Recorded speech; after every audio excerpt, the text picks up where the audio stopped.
We are in the midst of the conversation that Jesus had with the woman at the well, the Samaritan woman, outside the town of Sychar or Sychar. And Jesus has been communicating to this woman that he has water that would relieve her from any further thirst. And of course, she's quite interested in that.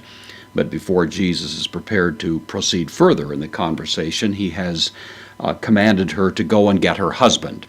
And of course, this uncovers a rather embarrassing aspect of the woman's life, which comes to light now in this verse 17 of chapter 4 of the Gospel of John. Epikrinomai is the word behind this one, deponent verb. This is the third person singular, aorist active indicative, epikrithe. She answered, that is, he gune, the woman answered, kai apen, from Lego.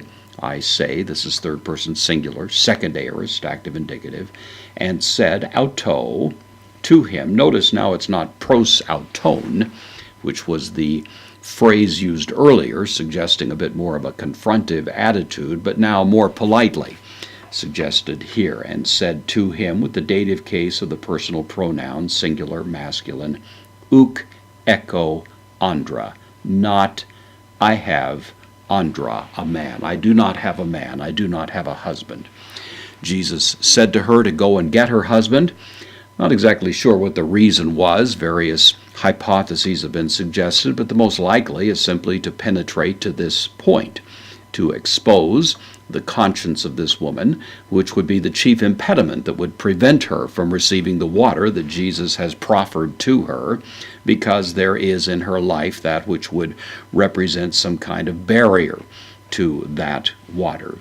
Lege, he says, present tense, he says aute, the feminine of the same word, dative, singular. He says to her, ho Jesus, Jesus says to her, well, kalos, adverb, indeclinable, well, apos, second person, singular, thou sayest, in the Old English form, well, you say, hoti, andra, uk, echo.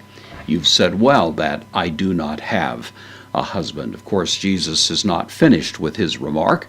This is only the first little part of it, and we're going to save the rest of it for a moment. But obviously, as Jesus is opening the door to this conversation, he is remarking that she's spoken truthfully, that she hasn't tried to hide the condition of her life, the circumstances of her marital status, as if she could somehow engage in some sort of subterfuge at this point, but she has modestly, maybe even somewhat shamefully, acknowledged before Jesus that she has no husband.